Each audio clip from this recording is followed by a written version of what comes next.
Olá, meus queridos alunos do quarto ano, tudo bem com vocês? Sejam muito bem-vindos à nossa aula de Geografia desta semana e na nossa aula de hoje nós vamos começar fazendo a correção da ficha de atividades que eu passei na semana anterior, que foram as fichas que estão entre as páginas 101 e 102. Então acompanhe agora essa correção, vamos lá? Olha só, turma, nessa primeira página aí da ficha de atividades, ele começa a primeira questão pedindo para que vocês completem as afirmações das letras A até a letra F com as palavras que estão nesse quadro aqui, tá bom? Letra A, o cultivo de alimentos, tá bom? Alimentos e a criação de animais são atividades características do campo. Letra B, em geral, as atividades agrícolas necessitam de grandes o quê? Áreas, não é? De grandes espaços aí. Letra C. A maior parte da população brasileira reside nas cidades. Letra D. No campo, as residências são mais afastadas. Afastadas aqui, mais afastadas umas das outras. Letra E. As atividades ligadas à produção agrícola são bastante influenciadas pelos elementos naturais, aqui na letra E. E por último, na letra F, o trabalho no campo não para, nem mesmo em fins de semana ou feriados, né, gente? Então a gente completa aqui com feriados. A última palavrinha aqui, feriados, lá na letra F. Já na segunda questão, ele pede para que vocês observem essa imagem aqui ao lado e depois responda que tipo de trabalho no campo essa pessoa está desenvolvendo. Dica: esse tipo de trabalho ocorre em períodos específicos. Então, que tipo de trabalho é esse, gente? Eu sei que ele está aí cortando cana, não é? Trabalhador, está cortando cana. Mas a gente estudou lá os tipos de trabalho do campo. Então, qual foi esse trabalho? Trabalho temporário. Então, trabalho temporário, que é mais conhecido também como boia fria, tá? Que são trabalhadores que são contratados apenas por um período. Na época, por exemplo, aí na colheita da cana, eles são contratados para realizar esse trabalho. Olha só, gente, já nessa terceira questão, ele pede para que vocês observem o gráfico a seguir, que apresenta a evolução da produção de cereais no Brasil em quilogramas por hectare de cultivo. Hectare é o tamanho do espaço, tá? Da área do plantio.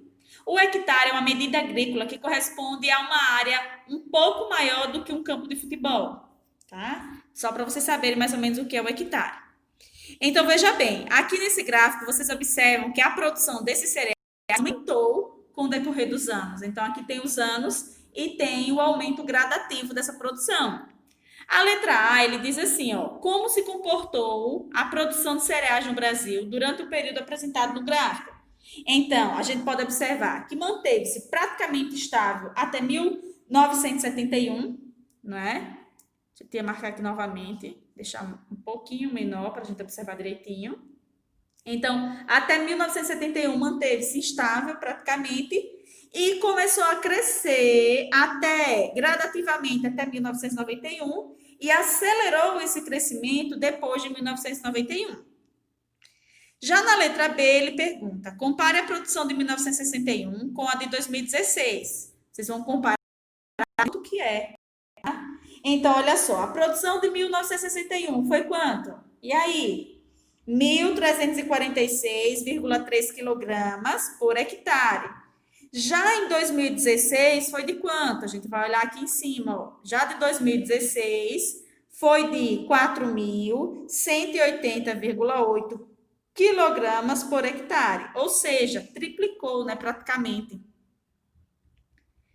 Já na letra C e última, ele pergunta: quais fatores levaram à situação apresentada no gráfico? Então, o que é que causou esse aumento na produção de cereais no decorrer dos anos? A gente estudou isso aí. O que é que mudou no campo que fez com que as pessoas, os trabalhadores, fossem para a cidade em busca de oportunidade de emprego? Porque faltou emprego no campo. Faltou emprego no campo porque, gente, por conta principalmente do desenvolvimento tecnológico, tá? Como aumentou o uso de insumos e maquinários agrícolas e os estudos laboratoriais de pesquisa também, houve uma maior produção. Ou seja, começaram a ser desenvolvidas pesquisas no campo, melhorou a produção, então ela aumentou. E a mão de obra humana foi substituída pelas máquinas, que houve um aceleramento também na produção, porque a máquina, gente, ela realmente ela produz mais do que a mão de obra humana, ela é mais rápida, tá certo? E aí a gente finaliza essa correção. Acompanhe direitinho para saber se vocês fizeram direito, tá? Certinho. Se não, corrijam.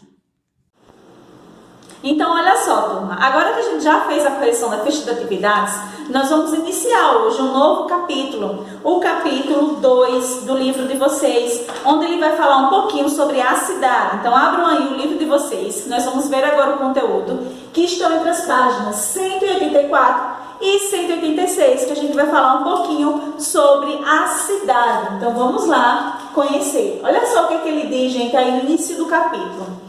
Neste capítulo, você vai estudar a organização das cidades, como vivem os seus habitantes e alguns dos problemas que podemos encontrar nesse espaço. Lá no Conversa Vai, ele traz aí informação, olha só. Você consegue identificar esse lugar aqui da imagem? Reconhece alguns desses elementos? Sabe o que acontece nesse lugar? O que fazem as pessoas que lá vivem? Lá no Conversa Bem, vocês vão responder o questionamento. Olha só, cada cidade tem suas particularidades. Como é a sua cidade? Como é a nossa cidade de Arapiraca? Quem administra? Então, quem é responsável pela administração da nossa cidade?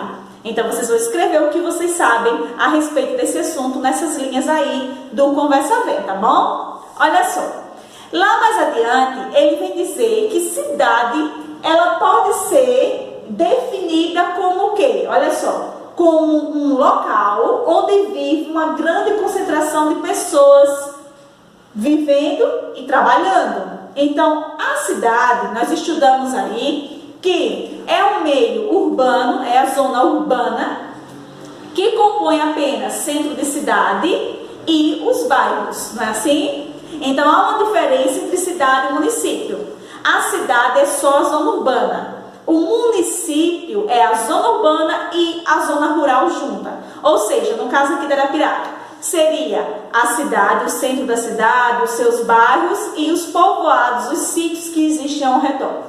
Isso seria o município. E a cidade seria apenas o centro e os bairros, tá certo? Então aí está um pouquinho da diferença para vocês entenderem. E aí ele vai mostrar, né, gente, nessa imagem aí, a cidade de São Paulo, que é considerada a maior cidade do Brasil, tá? Então, na cidade, nós também encontramos aí um conjunto de serviços que é oferecido para a população, como, por exemplo, escolas, hospitais, postos de saúde, tá? Temos também uma gama de infraestrutura, ou seja, o que é infraestrutura?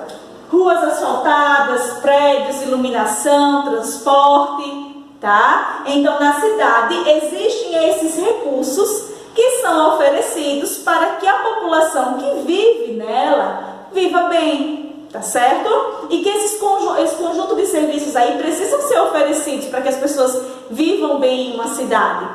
Vamos observar agora um mapa da nossa cidade. Vamos lá? Então, o mapa real, gente, aqui da Arapiraca, a gente pode observar aqui no aplicativo de mapas do Google, que é toda essa área cinza, tá? Toda essa área cinza aqui é o município de Arapiraca. Então, lembre que o município é composto pela zona rural e zona urbana. A gente vai tratar especificamente da cidade. Então, quando a gente vai dando zoom aqui, é que vai aparecendo, ó,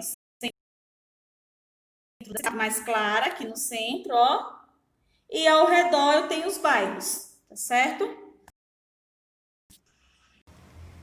Então, olha só, gente. Aqui, a gente pode observar que dentro do mapa de Alagoas, essa parte aqui compreende o nosso município de Arapiraca. Então, Arapiraca está bem aqui no centro. E todos esses outros são municípios que fazem parte do estado de Alagoas, tá? Então, aqui a gente pode observar o mapa político-administrativo de Arapiraca. Então, aqui a gente pode observar que existem, não é, as áreas que são delimitadas pelo centro e pelo bairro, pelos bairros que compõem a cidade. Então, essa região aqui a gente chama de zona urbana, que é a parte que corresponde ao centro e aos bairros do município. Então, o que é importante que vocês saibam, gente, que todas as cidades, elas possuem características específicas, tá? Então, com base nisso, vocês vão ver aí que durante o capítulo, ele vai sempre estar recorrendo para a nossa cidade que a gente vive. Então, gente, agora que vocês já observaram aí algumas particularidades do nosso município, da nossa cidade, vocês vão ver aí na página 186 que ele vai falar um pouquinho sobre as características da cidade. Então, como nós observamos, todas as cidades, cada cidade tem as suas particularidades, tá? Então, vocês vão observar a cidade de vocês, a nossa cidade de Arapiraca, para realizar essa atividade. Nessa primeira questão, vocês vão colocar os pontos positivos, as coisas boas que existem na nossa cidade. E do outro lado, vocês vão colocar os pontos negativos da nossa cidade. Na segunda questão, você vai escolher, não é, circular aquele que você acha que deve ser resolvido urgentemente. Por exemplo, aqui nos pontos negativos, não são as coisas que precisam melhorar? Então, você vai escolher aquela que você acha mais urgente que precisa resolver. E vai descrever aqui embaixo, sugerindo uma solução. Então, para você, como é que resolveria esse problema aí da nossa cidade? Você vai sugerir aí na segunda questão. Já na terceira, você vai escolher um dos pontos positivos que vocês acharam na cidade de Arapiraca e vão justificar por que vocês disseram que esse ponto é positivo. Se é positivo, então ele tem uma importância para você. Então, por que esse ponto é importante para você e para as pessoas que vivem na nossa cidade? Tá certo?